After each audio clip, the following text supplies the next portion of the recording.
Yeah, thank you very much for inviting me. Just like to echo the comments from Aaron. Really, real privilege to be part of this process. So looking forward to the discussion. I'm going to share my screen if that is all right. Hopefully that's going to work. Yeah, that's worked fine. Yeah, good. And I'm just going to go to sharing slideshow mode. There we go. Hopefully that is visible to everyone. So I'm Cara Jenkinson. I'm Cities Manager at Ashden Climate Solutions, and we are an environmental charity. I'm going to say a little bit about some innovative solutions to retrofit and new build, and then I'm going to talk about the potential for green skills and jobs, which Aaron alluded to as well. So Ashden has been running Ashden Awards for pioneers in sustainable energy, in sustainable buildings, transport for the last 20 years. And we've been doing that in both in the UK and also in the developing world. And you can see some of our UK winners, our recent UK winners on the slide there, including Carbon Co-op, which Anika works for and won this year on green skills. But in addition to our award programme, we also work with local authorities to help them implement their climate action plans. And we've been running a series of regional learning networks for local authorities, including in the southwest of England on retrofit. So that's me.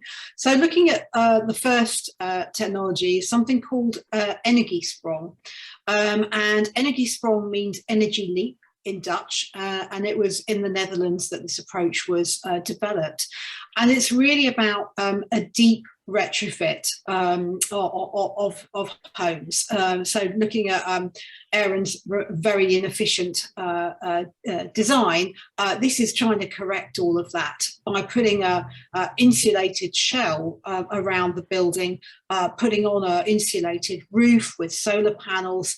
So the energy use of the building, once it's been retrofitted, is minimal, and what energy there is needed is produced through renewables, so whether it's solar panels for electricity or air source heat pumps for heating. And you can see the difference there. That was one home that chose not to have the Energiesprong approach done, and you can see the difference, the kind of the before and after. It started in the UK about 4 years ago. There are several homes now in Nottingham, quite a few I think, but also increasingly in London. So the GLA has been funding a programme of, I think it's going to be up to 1,000 homes to be retrofitted this way.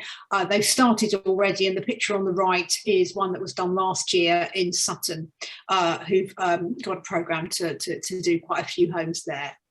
GLA, sorry, GLA, the acronym. Yes, of course. I'm sorry. That's the Greater London Authority. Okay, the next one is Qbot, and they won one of our awards in 2018, and it's basically a little robot which does insulation.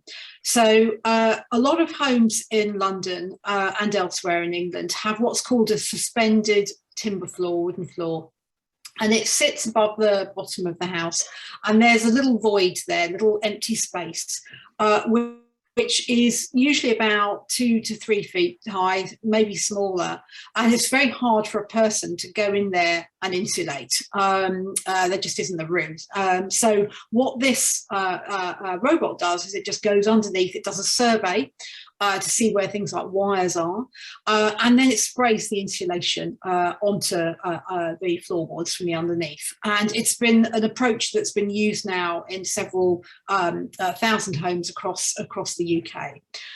And then lastly, passive house, which is can be used for retrofit, but is more often used for new build.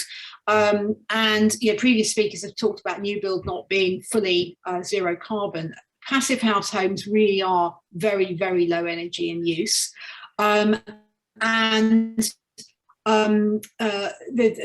in 2017, we awarded an organisation called the Passive House Trust, and what they do is promote the Passive House standards. Actually, originally comes from Germany, but they promote that standard to local authorities, and it's been great that a lot of local authorities have now taken up this approach for building new homes. So on the slide on the left-hand side, those are homes built in Norwich. They actually won an architecture prize for those particular homes. Plymouth on the right-hand side, and then in Lambeth at the bottom. So I want to talk now about the sort of huge opportunities for gaining skills and creating jobs that retrofit and to a lesser extent new build offer, but really retrofit is where most of the jobs are going to be. Sorry about it's a little bit blurry, this graph, but really what it's showing is over the next few years, how many tradespeople are going to be required to retrofit all the homes in London that need to be retrofitted.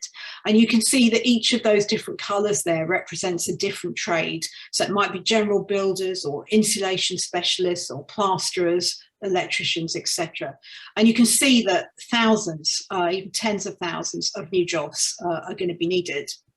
And that's just the trades. There are also plenty of other associated jobs, whether it's off-site construction, perhaps for those panels that went on the Energiesprong houses, project management, customer service, alluding to the point that Anika made to make sure that the job is done well. Marketing, digital, quality assurance, helping loans for energy retrofit as well. So there's this whole range of jobs, and councils do have a good potential role in making sure that those new jobs are local jobs. And Anika mentioned various government funding schemes like the Social Housing Decarbonisation Fund. There's money coming in, not enough, but there is money coming in to councils from central government to retrofit some of the homes for people on lower incomes in particular. And there's an opportunity that when they do the contracting for that, when they find their main contractor to do the work, they can ask that contractor to work with smaller local businesses. And they can ask for them to be giving training to those businesses and potentially create apprenticeships as well. So that is a lever that councils can use. And then I just wanted to finish off with schools and the reason for why schools are important, because we need to make people aware, young kids aware of the opportunities that come from greening, not just buildings, but all aspects of going green in the local area. So whether it's greening school buildings or putting green into the curriculum, teaching children about climate change, or making them aware of new green jobs. All of those are really important. That's why Ashden, my organisation, together with a number of other charities that you can see there, have set up something called Let's Go Zero, and it's for schools to go zero by 2030. And we have nearly 1,000 schools signed up to that. So if Southwark schools aren't signed up, then that would be a good thing to do. Okay, I will leave it there. I'm aware I've covered quite a lot, but very happy to take questions.